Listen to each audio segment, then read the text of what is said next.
Hey, Jason Palliser here with the No Flipping Excuses YouTube channel.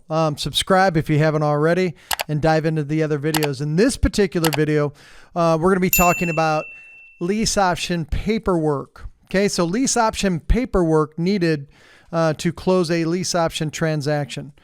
So what I want to do is lay the framework here of why a lease option transaction would be a good feather in your cap to have when you're talking to homeowners, another way to engage them. And then just kind of talk through the documents that are needed. So you need an option agreement and typically the option agreement and the lease agreement. You could do a couple other documents, but those are the two main documents needed to close a lease option transaction. Now, before I get into the documents and talking you through that, why might lease option as a talking point and a potential solution to a homeowner be a good idea to broach the subject with a property owner? Here's why. A lot of times you'll disagree on price as a regular purchase. Seller wants 200, you're 180. And where normally we just throw them in your CRM follow-up and try and get the deal to the finish line.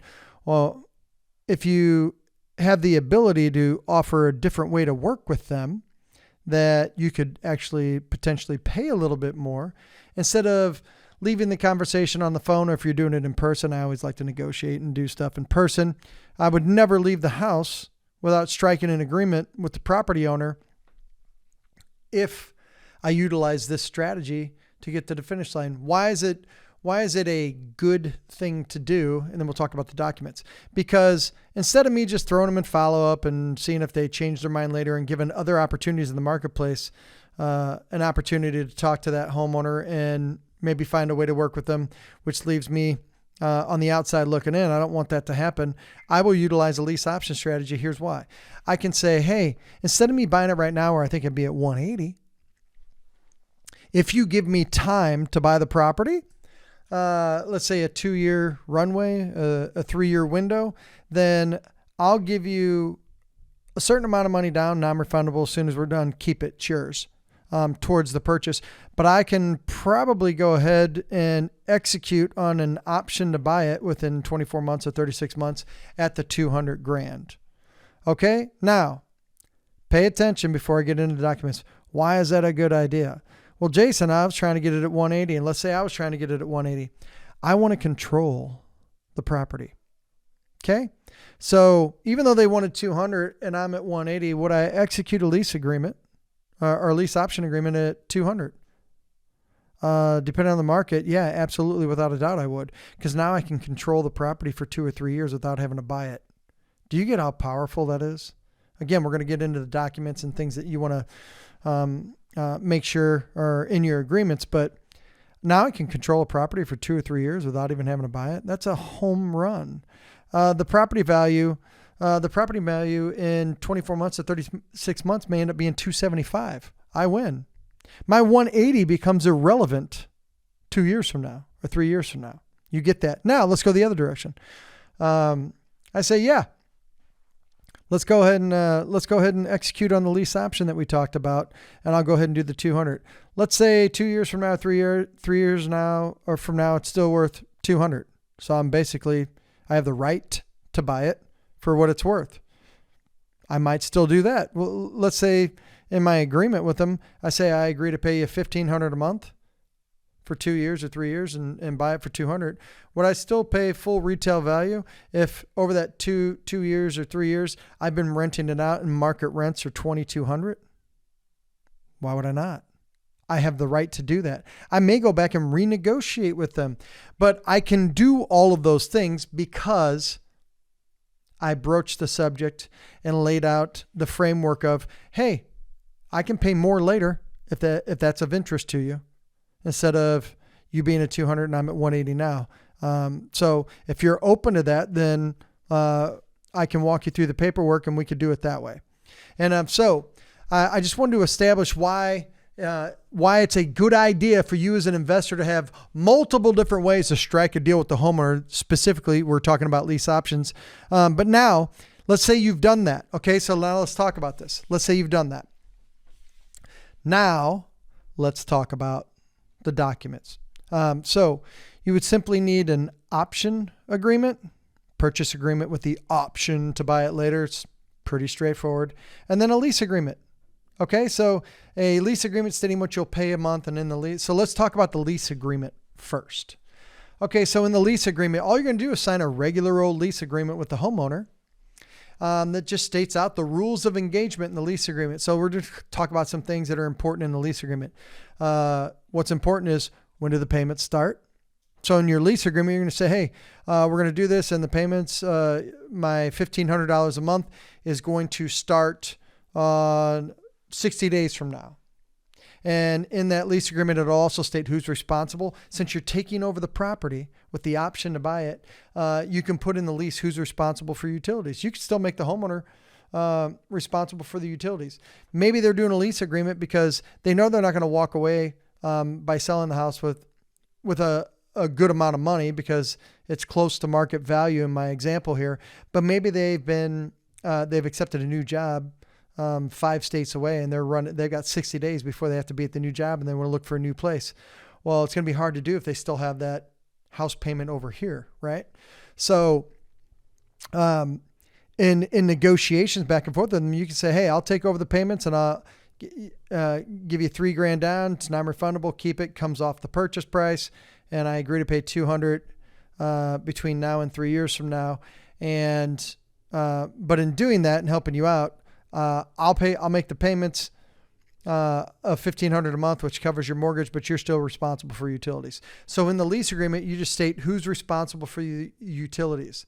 Now, the other thing in the lease agreement, which I always like to make sure that I have in there, is that I have the right to release or sublease the property. Did you hear what I said? I have the right to release or sublease the property, because now I can control the property, and maybe even though I agree to pay $1,500 a month, somebody else wants to come in and sublease from me for $2,500. I'm making $1,000 a month on a property I didn't even have to buy. So you want to make sure that that's in the lease agreement. So when do the payments start? You want to put in the lease agreement where the payments are being sent to. And one thing that I would also put in your lease agreement is that you'll make, if your payment is the exact amount, because you're just simply helping them with their mortgage and out of a situation, I want to make the payment directly to the bank. Okay. The reason I want to do that is that I don't want them to start collecting money from me, and I've gave them a little bit of money so they can move on, and then they don't make the payment to the bank. So I like to make sure that I can make the payment directly to the bank. And I'm not going to make it a deal breaker, but I'm just telling you that you might want to put that in the agreements. Now, those are things about the lease. Okay. Now let's talk about, now I want to talk about the option. Okay. For me, it's just I always tell people like to make this too complicated. Okay. So here's what I want you to do. Let's take your learning to another level. I know you have questions, so schedule a call with me. Go to 2daycall.com, fill out a form, and get on my calendar so I can help you start closing deal after deal and answer all your questions to put you on a path to predictable closings. Now, before I get into the option agreement part of it, don't forget to like, comment, and subscribe to the channel, and check out all the other videos that we have here too. Our goal is to help impact every investor and make them a much sharper competitor in the marketplace. Now, let's talk about the option. Okay, so the option purchase agreement. People like to make this way too hard. It is not hard. All you need to do is draw up a purchase agreement with the option to buy it down the road. Okay, so what you're going to do is you're going to put your consideration, your down payment. Hey, for giving me a lot of extra time to buy it, I'll give you $3,000 down, $2,000 down. I always try and get away with as little as possible, but you're going to put that in the agreement. It's the deposit money, and typically you make that non-refundable. If the homeowner's going to give you that much of a runway to buy it over a long period of time, it's probably going to be a non-refundable option.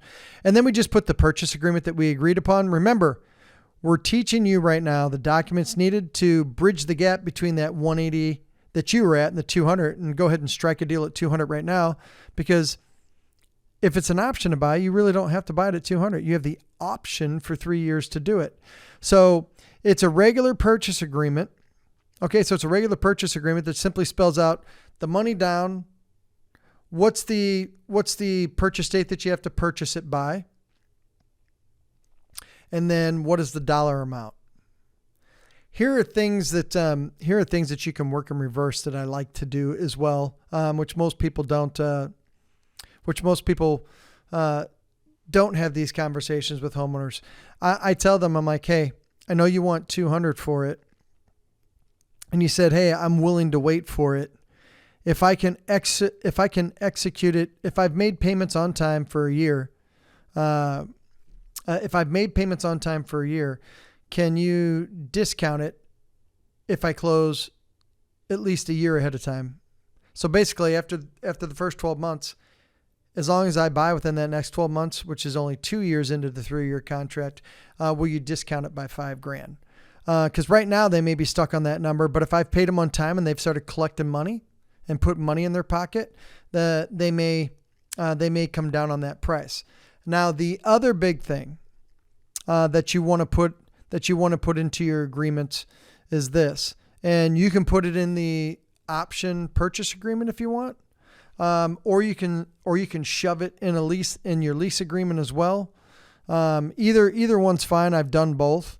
Most people will probably on the previous document I spoke about shove it in the lease agreement, but you can also do it in your option agreement. Is this: make sure that every dollar, pay attention, make sure that every dollar that you pay them, the $1,500 a month in my example, goes towards the purchase price.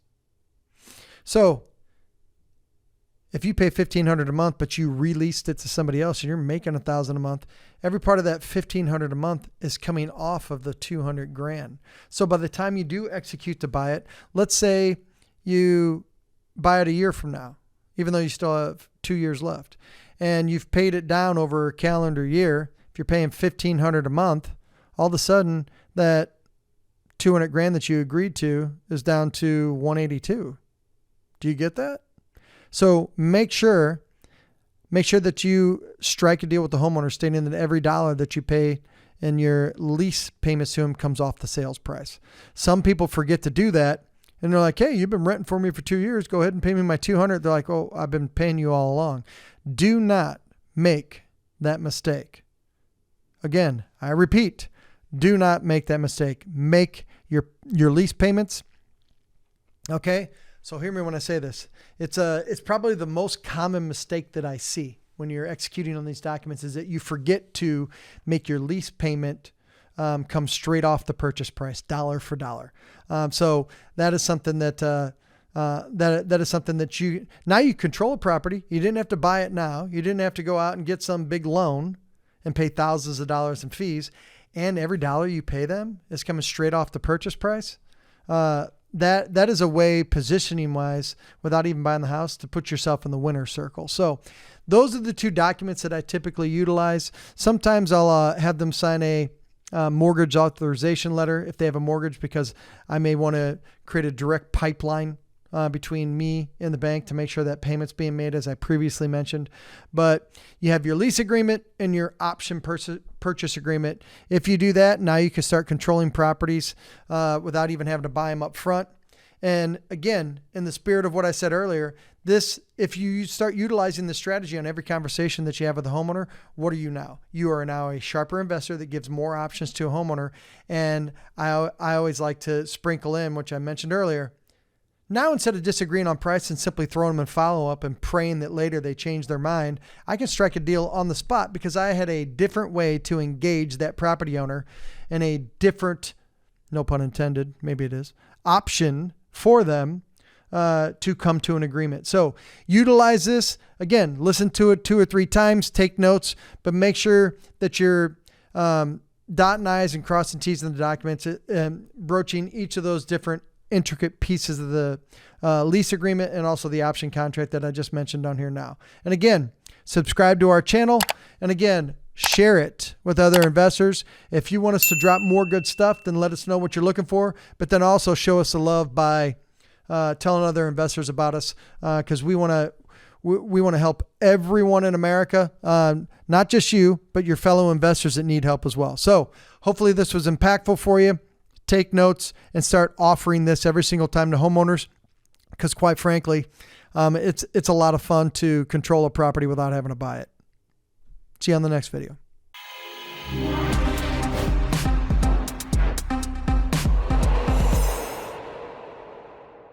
Hey, here's what I want you to do. Let's take your learning to another level. I know you have questions, so schedule a call with me.